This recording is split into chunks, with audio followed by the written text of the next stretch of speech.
Halo, apa kabar? Kita ketemu Senin. Senin ini bukan Senin berisik lagi, tapi Senin hiruk pikuk nih. Wah, ini hiruk pikuk untuk menggambarkan situasi di seluruh Indonesia. Ini aparat keamanan saya kira sudah bersiap-siap mengantisipasi. Dan saya kira kasus ini berbeda sekali dengan situasi sebelumnya. Kalau dulu kan orang selalu terfokus gitu pada Jakarta ya. Aparat keamanan juga biasanya bisa didatangkan ke Jakarta semua. Tapi ini peristiwanya terjadi di daerah, seluruh daerah di Indonesia. Jadi saya kira masing-masing kepolisian di daerah dan aparat keamanan lainnya itu pasti juga sibuk di daerah masing-masing. Ya, saya dapat banyak WA dari teman-teman aktivis mahasiswa di daerah yang dulu saya keliling Indonesia, kira-kira 40-50 kampus yang saya kunjungi, dan semua mereka mengingatkan ulang tentang ceramah-ceramah saya di daerah itu, dan lalu menganggap bahwa udah Pak Rocky ulangi lagi itu. Jadi kira-kira itu isunya tuh, dan kita tahu bahwa memang gairah itu akhirnya terbuka dan tidak ada lagi yang bisa main-main dengan satu gerakan yang sifatnya sosial. Jadi basis dari gerakan yang hari ini hiruk pikuk dan berubah menjadi kegembiraan. Kalau kemarin hiruk pikuk cemas, kalau sekarang gembira tuh. Jadi bahkan di jalan tol nggak apa-apa, katanya dicegat nggak boleh masuk, kita bisa demo juga joget-joget di pinggir jalan. Itu berita-berita yang menunjukkan bahwa surat apa ini Super Sepril, surat perintah 11 April sudah beredar kemana-mana. Dan itu sebetulnya efek dari dua hal. Yang pertama, isu yang tidak bisa dikendalikan oleh Presiden Jokowi. Kan Presiden Jokowi kemarin tiba-tiba kok rapat soal tahapan pemilu. Itu artinya sinyal bahwa Presiden udah lemah tuh. Karena tiba-tiba mau nyogok dengan agenda. Yang orang bilang, ya lu susun agenda, ntar lu batalin juga kan. Jadi itu yang sebetulnya secara psikologis menganggap bahwa walaupun mau disogok dengan bahwa isu 3 periode itu nggak akan jalan, tapi itu sekedar upaya untuk memberitahu, dibaca oleh publik bahwa memang akhirnya istana itu berantakan. Lalu segala macam analisis muncul bahwa akhirnya Pak Wiranto dikeluarkan sebagai kartu truf untuk menghadang operasi politik Pak Luhut. Jadi itu yang terjadi. Dan sekarang ketegangan itu ada di dalam istana. Dan kita tahu dari awal, kita udah duga itu bahwa ketegangan di dalam istana itu akan terjadi. Karena dalam keadaan yang ada darurat, semua orang ingin saling menyalahkan kan. Sekarang Pak Wiranto menyalahkan Pak Luhut. Kan itu sinyalnya tuh. Lalu Pak Andika bergabung dengan kekuatan daerah melalui sinyal DPD. Itu tuh sinyalnya supaya Pak Andika diterima di daerah-daerah. Kira-kira begitu. Jadi ini apa tadi istilahnya menggembirakan sebetulnya, walaupun di mana-mana ada kekhawatiran. Tapi sekali lagi kita udah tahu bahwa gejala ini pasti akan berlangsung. Nah itu yang membuat mak-mak merasa oke, nggak apa-apa, minyak goreng tetap naik, tapi mesti ada yang diturunkan. Ya, saya kira itu beberapa hal yang poin yang mesti kita highlight ya. Satu kan Presiden Jokowi yang Anda sebut tadi menyogok dengan menyatakan bahwa enggak, saya pokoknya sudahlah kalau bahasa anak muda sekarang, ampun Bang Jago, gua udah nggak makan lagi 3 periode kan gitu. Tapi buat para mahasiswa bilang persoalannya bukan hanya 3 periode, ini persoalannya harga-harga kebutuhan pokok, dapur yang nggak ngebul kan itu. Terus kedua, saya juga sepakat, saya kira tadi apa yang disampaikan oleh Andika itu juga merupakan sinyal gitu yang saya kira membuat orang hari ini berbondong-bondong ya ke lapangan, karena ada jaminan tidak akan represif. Kan banyak orang yang sebenarnya maju mundur gitu ketika mau ikut gabung dengan mahasiswa. Ya itu kan selalu di dalam keadaan potensi konflik politik harus ada tokoh yang betul-betul tampil dan memihak gitu. Jadi jangan dianggap Pak Andika itu seolah-olah bukan lagi panglima, tapi udah jadi pemain politik, bukan. Karena deteksi awal kita kan bahwa akan terjadi kerusuhan. Itu kan yang diwanti-wanti oleh istana, ini bahaya, ini melanggar segala macam konflik, iya. Tapi kemudian situasi berubah dan mahasiswa menganggap oke, karena kami udah minta ajukan proposal segala macam yang disebut tuntutan mahasiswa, tritura itu, dan Pak Jokowi nggak bergeming, malah dibilang oke, kami akan pastikan supaya 3 periode itu batal. Tapi kan pembatalan 3 periode itu kan bukan inti soalnya. Inti soalnya adalah yang real hari ini, itu yang mesti diselesaikan. Kalau 3 periode, begitu keadaan damai lagi, Pak Jokowi bisa perintahkan diam-diam, sehingga operasi Palu jalan lagi kan. Jadi mahasiswa tahu itu. Dia mau sekarang buktikan bahwa minyak goreng itu bisa dikendalikan. Buktikan bahwa harga kebutuhan pokok itu bisa dikendalikan. Nah, kita mulai dari situ. Karena itu suara mak-mak. Jadi tadi saya katakan, mak-mak nggak ada soal sekarang. Karena lihat anak-anaknya ada di jalan, maka bagi mak-mak, oke, minyak goreng nggak apa-apa dinaikkan, tetapi presiden harus diturunkan. Nah, saya kira ini dilema ya buat Pak Jokowi, dan sebenarnya sudah kita ingatkan bolak-balik melalui percakapan kita ini bahwa ini bisa berakhir serius loh, dan media-media asing saya kira itu kan mereka juga pasti mendapatkan info-info intelijen selain realitas di lapangan, mereka juga mendapatkan info intelijen lah mengenai mendeteksi apa sebenarnya yang terjadi, dan sebenarnya tepat sekali gitu apa yang dilihat. Satu, Pak Jokowi menghadapi situasi politik yang krisis politik, kedua krisis ekonomi ini ketemu, dan yang berikutnya ini sekarang ini ada gerakan mahasiswa, dan kalau krisis Andika tadi saya kira maksudnya bagian dari krisis politik di internal dari pemerintahan itu sendiri. Oke, eskalasi itu juga akan tumbuh ketika internasional membuat headline yang memberi sinyal tentang yang disebut people power. Dan itu mulai terjadi itu. Dan saya nguping bisik-bisik wartawan asing itu, dan kita bisa bayangkan bahwa agen-agen intelijen asing udah beroperasi di Indonesia mungkin udah 2 kali lipat agennya ditambah tuh. Pertama pasti agen Amerika tuh, karena Amerika mau pastikan tuh bahwa perubahan politik di Indonesia harus menguntungkan desain politik global Amerika di Pasifik. Kan itu hal yang udah standar, bahwa gejolak politik Indonesia itu adalah variabel di dalam upaya Amerika untuk mempertahankan hegemoni di Pasifik. Jadi itu sebetulnya yang terjadi. Tapi kita bukan abaikan, kita letakkan dulu sebagai catatan kaki itu. Yang jadi catatan utama adalah kegagalan pemerintah untuk melihat kecerdasan publik. Bahwa publik tidak mungkin ditipu lagi oleh permainan di istana. Dan itu yang kemudian menyebabkan istana itu sekarang saling lempar tanggung jawab. Kan pasti semua menteri panik nih, ada di depan TV semua tuh, lalu berupaya untuk siapa duluan membuat surat pernyataan pengunduran diri itu kan. Kan itu yang sebetulnya kepengejutan begitu. Kalau para menteri dari awal paham bahwa Jokowi udah nggak mampu, ya mestinya kemarin-kemarin beritahu dong bahwa kita nggak mampu karena Pak Jokowi sendiri kasih sinyal yang tidak sesuai dengan ekspektasi rakyat dan rasionalitas ekonomi. Yang potensi untuk pengunduran diri mestinya Sri Mulyani, karena dia udah gagal untuk memberi semangat pada Pak Jokowi supaya ekonomi ini bisa tumbuh. Jadi bukti bahwa kenaikan harga-harga itu berlangsung, itu artinya ekonomi kita nggak bisa lagi diolah berdasarkan kepentingan rakyat.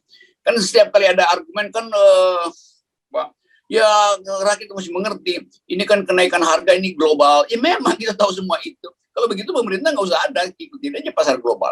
Padahal sebetulnya pemerintah masih harus mampu meyakinkan rakyat bahwa arah kebijakan ini tidak akan membebani ekonomi rakyat. Tapi karena dia nggak mampu, ya dia serahkan itu pada oligarki. Sebetulnya dia nggak serahkan pada pasar, dia serahkan pada oligarki. Dan itu intinya tuh. Dan kalau terus-menerus saya dengar komentar istana tuh, ya percayalah bahwa presiden bekerja baik, apa yang dikerjain kan itu soalnya. Ini kan karena ekonomi dunia, oke, kita mesti ikuti juga jalan pikiran yang sama. Di dalam sistem politik dunia juga, kalau presiden gagal dia mundurkan diri, ya ikuti juga dong etika itu kan. Jangan harga-harga doang yang diikuti prinsip ekonomi dunia. Jadi seluruh komponen masyarakat, buruh, mahasiswa, mama, sudah dapat momentum, dan momentum itu biasanya akan mengarah ke DPR buat minta DPR lakukan sidang dong. Kan nggak bisa terus-menerus mahasiswa di depan istana terus nggak ada penyelesaian. Kan DPR mesti ditekan. Jadi gejala pra 98 itu udah sedang berlangsung. Ya, saya membaca juga begitu, dan juga walaupun bahwa mahasiswa sekarang mengubah strateginya, mereka akan bergerak ke DPR. Dan menurut saya ini pilihan yang cerdas ya, kalau mereka berubah ke DPR. Kalau ke istana kan mereka paling nanti otot-ototan sama polisi yang menjaga mati-matian wilayah istana, karena itu daerah vital gitu, tidak boleh dilakukan unjuk rasa. Tapi kalau di DPR ini kan kita tahu sekarang fraksi-fraksi pendukung pemerintah pun berseberangan dengan pemerintah. Jadi kemungkinan besar mereka akan membuka pintu untuk mahasiswa kan gitu ya. Yes. Ya itu yang sedang kita amati, kecerdasan mahasiswa. Dia tahu bahwa di DPR udah mulai retak, nggak utuh lagi koalisi. Dan dia akan bilang, oh itu rumah rakyat, jangan ditutup dong. Kalau istana oke lah demi kepentingan strategis keamanan presiden. Tapi dia akan duduk di DPR.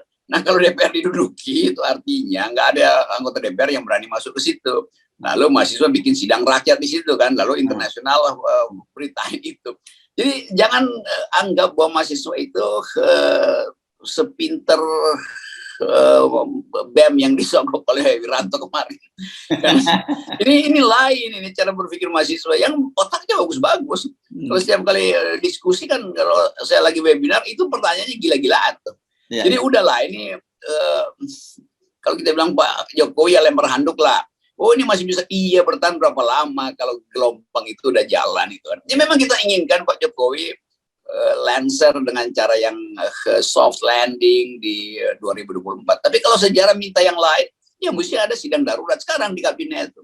Ya, supaya nanti kita langsung tahu agenda presiden memang dipersiapkan juga, bukan sekedar KPU atau jadwal pemilu, tapi kalau terjadi percepatan apa yang mesti dilakukan, sebaiknya itu diucapkan aja kan. Karena ada soal kita mulai mengantisipasi kedaruratan itu, karena mahasiswa udah nggak bisa ditahan dan sebagian orang menganggap ya ini sekaligus saja momentumnya. Walaupun mahasiswa tetap tahu bahwa enggak, kita nggak akan jatuhin presiden, kita ingin ada perubahan kebijakan tuh. Jadi mahasiswa cicil sebetulnya argumennya sambil melihat situasi. Nah orang-orang semacam Pak Lanyala tentu ada di depan untuk memberitahu bahwa ya kalau terjadi sidang MPR ya DPD tetap ada di pihak mahasiswa, kira-kira begitu. Nah Pak Andika dengan cerdik membaca keadaan ini, tapi Pak Andika juga hati-hati jangan terlalu cepat involve di dalam satu tanda tanya besar kemana arah bangsa ini. Mesti betul-betul hati-hati agar supaya politik tetap ada di tangan kepemimpinan masyarakat sipil tuh. Ya. Ini saya kira Pak Andika pasti main cantik karena dia tahu bahwa bulan Desember dia akan pensiun gitu, dan melihat situasi sekarang pasti istana mulai berpikir wah ini mesti dipercepat ini pensiunnya. Bisa terjadi begitu kan? Pasti itu. Jadi semua orang sekarang punya kalkulator beda-beda tuh, kalkulator pemilu, kalkulator kerusuhan itu ada di tentara, pasti menghitung ini kalkulator kerusuhan. Kalau kalkulator tentang kenormalan ya udah biasa aja tuh. Nah sekarang kita masuk dalam satu problem lain. Seandainya isu tentang perubahan yang dipercepat itu berjalan, mesti ada persiapan tokoh-tokoh untuk menampung keresahan rakyat. Ya memang secara konstitusi ada yang namanya triumvirat itu. Ya tapi itu kan hal yang diatur oleh konstitusi dan ya biasa aja. Tapi suara masyarakat nggak bisa diwakilkan pada triumvirat. Jadi triumvirat ini kalau terjadi dia juga mesti diasuh oleh tokoh-tokoh publik. Karena orang menganggap ya triumvirat itu juga bagian dari mikropolitik dari istana juga sebetulnya. Jadi kita sebetulnya ingin himbau supaya pers juga ikut mulai membicarakan kedaruratan ini. Karena ini serius tuh. Dan lain misalnya kalau tiba-tiba harga minyak turun, itu soal lain. Tapi ini kan nggak mungkin karena presiden sendiri menganggap ya eskalasi politik juga berhubungan dengan eskalasi harga energi. Dan sistem dunia tetap bisa kita prediksi harga-harga komoditas tetap akan melonjak naik. Dan itu beban pada rakyat. Nah kalau dalam 2 minggu ini keadaan ekonomi memburuk terus di Indonesia, maka eskalasi oposisi juga akan meningkat. Ya. Oke, ini sedikit seringan saja karena tadi Anda menyinggung soal pertemuan BEM Nusantara dengan Pak Wiranto, karena belakangan kemudian muncul ini bantahan dari BEM Nusantara juga yang menyatakan bahwa mereka tidak ikutan yang pertemuan dengan Pak Wiranto ini. Jadi bagaimanapun meskipun selama ini track recordnya BEM Nusantara itu selalu dekat-dekat dengan kekuasaan, tapi akal sehat mereka juga bangkit dalam situasi seperti ini. Dan yang menarik itu adalah kosakata yang digunakan bahwa yang bertemu dengan Pak Wiranto itu adalah kubu sebelah, mereka itu orang-orang pandir. Ini kan kalau kosakata pandir ini kan sebenarnya apalah ya 11-12 dengan dungu ya, meskipun anunya berbeda gitu ya. Ya kita bisa duga siapa yang kemudian memberi inspirasi untuk protes pada Pak Wiranto bahwa yang kemarin itu pandir. Bisa juga Pak Wiranto memang punya dua BEM, BEM Ya. Nusantara 1, BEM Nusantara 2. Yang satu sengaja diajukan supaya nanti dibantah oleh yang dua. Kan kita nggak ngerti yang gitu. Tapi kita tahu bahwa keadaan ini menunjukkan rapuhnya istana tuh. Kecemasan Pak Jokowi tadi malam itu tiba-tiba memimpin itu kayak manggil keadaan darurat sebetulnya kan. Ya. Jadi ngapain kalau desainnya udah selesai, KPU udah mau dilantik, lantik aja. Kalau anggarannya udah ada ya udah, nggak usah rapat menjelang 11 April itu juga pandir juga itu namanya. Nanti kita kapan-kapan kita bahas soal pandir ini ya dan dengan dungu ya. Karena menurut saya ini kalimat yang sebenarnya memang hidup di dalam bahasa Indonesia tapi sudah lama nggak kita gunakan juga ini, sama dengan istilah dungu yang Anda hidupkan kembali gitu dalam kosakata Indonesia. Jadi diperkirakan ini situasinya memang jangan dilihat hanya yang terjadi di Jakarta itu ya. Indikator Jakarta itu salah satu indikator, banyak sekali mahasiswa dari daerah yang sudah berdatangan, dan saya membaca di beberapa WhatsApp group katanya mereka banyak yang disekat dari luar Jakarta, termasuk dari Sumatera dan dari Jawa. Tapi seperti biasa ini belum ada verifikasi ya. Kalau yang begini-begini selalu bermunculan, tapi kalau toh muncul semacam itu saya kira biasa juga gitu. Setiap kali ini pola semacam ini buat kita tidak terlalu mengejutkan. Nah, yang yang saya minta Anda untuk membacanya ini bagaimana, what's next setelah ini gitu. Ya, what next itu kita mesti rumuskan dulu apa yang reason sekarang. Kalau kita pakai istilah tadi, inilah hari-hari terakhir si Pandir. Nah itu terima aja dapat tuh. Hari-hari terakhir si Pandir. Itu menjadi istilah BEM Nusantara ya. BEM Nusantara. Dan ke depan kita tetap, kalau kita bikin proyeksi ini nggak akan berhenti itu, dan political snowballing ini. Dan di istana sebetulnya udah nggak ada lagi kepercayaan. Jadi kalau Pak Jokowi ambil inisiatif bikin rapat nanti sore, ya semua menteri mungkin menganggap ya oke pakai webinar aja. Karena setiap menteri sekarang punya kepentingan yang baru tuh, dan berupaya untuk memberitahu publik bahwa saya bukan bagian dari istana loh. Nanti ada komentar-komentar begitu kan. Nah itu yang terjadi. Jadi sebetulnya nanti kalau ditanya apa yang akan terjadi dalam 1-2 hari ini, ya mungkin yang rapat itu tinggal Pak Presiden dengan Pak Luhut berdua-duaan aja di sana tuh. Kesepian lah. Karena itu faktanya begitu tuh. Menteri-menteri dari partai politik, wah itu udah sangat pragmatis. Sangat mungkin nanti setiap ketua partai akan bikin semacam konferensi pers bersama Pak Andika itu atau Pak Lanyala tuh. Kan itu percaloan itu kan berlangsung karena orang yang tadi ketakutan dengan keadaan. Ya. Dan saya kira isu reshuffle kabinet itu sudah tidak relevan lagi ya, karena bahkan PAN yang selama ini harap-harap cemas untuk masuk kabinet menyatakan bahwa mereka akan tidak lagi akan membahas soal penundaan pemilu, dan mereka akan fokus menatap pemilu 2024 gitu. Ya, semua partai mungkin berupaya untuk minta Pak Jokowi lakukan reshuffle dong, tapi jangan masukkan saya lagi tuh. Nanti saya dikeluarin. Ya begitulah kekonyolan kekuasaan begitu. Dugaan akademis kan kita udah terus-menerus terangkan tuh.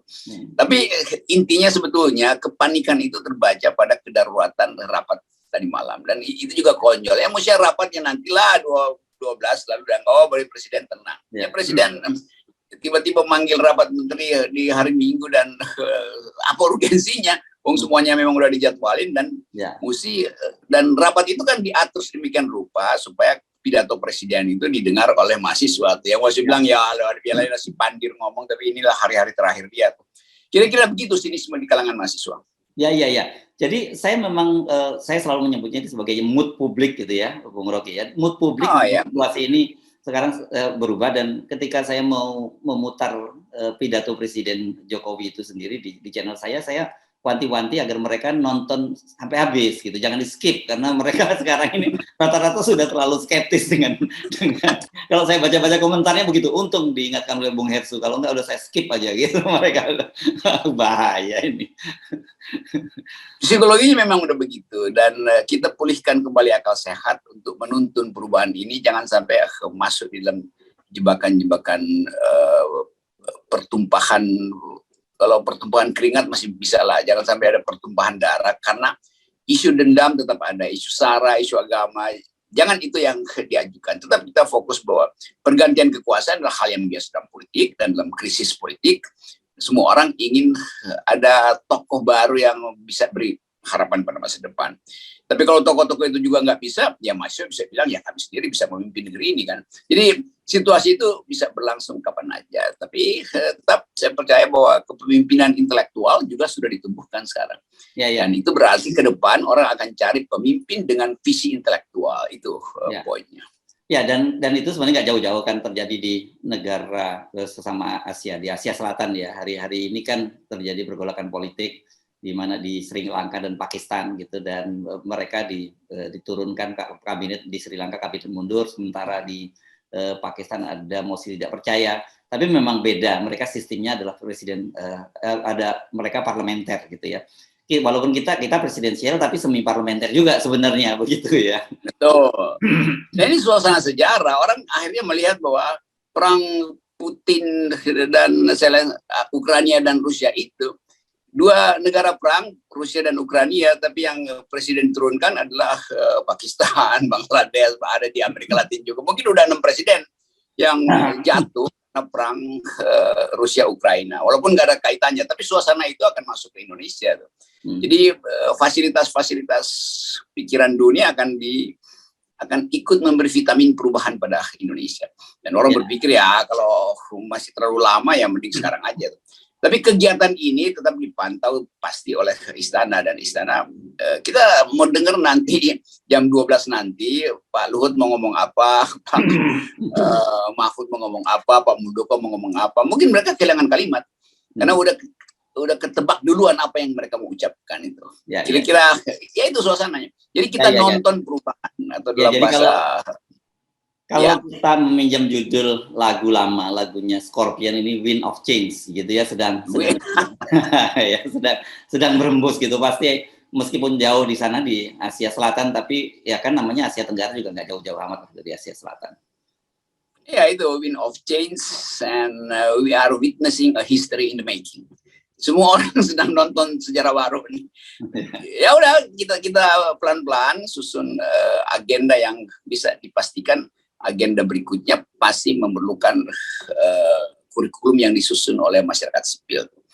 Tentu bukan oleh partai-partai politik sekarang. Jadi ya, mudah-mudahan DPR bisa bersidang secepat-cepatnya untuk menentukan arah bangsa. Kalau makin lama, dia akan crossfire dengan keadaan ekonomi yang makin buruk, dan itu makin berat.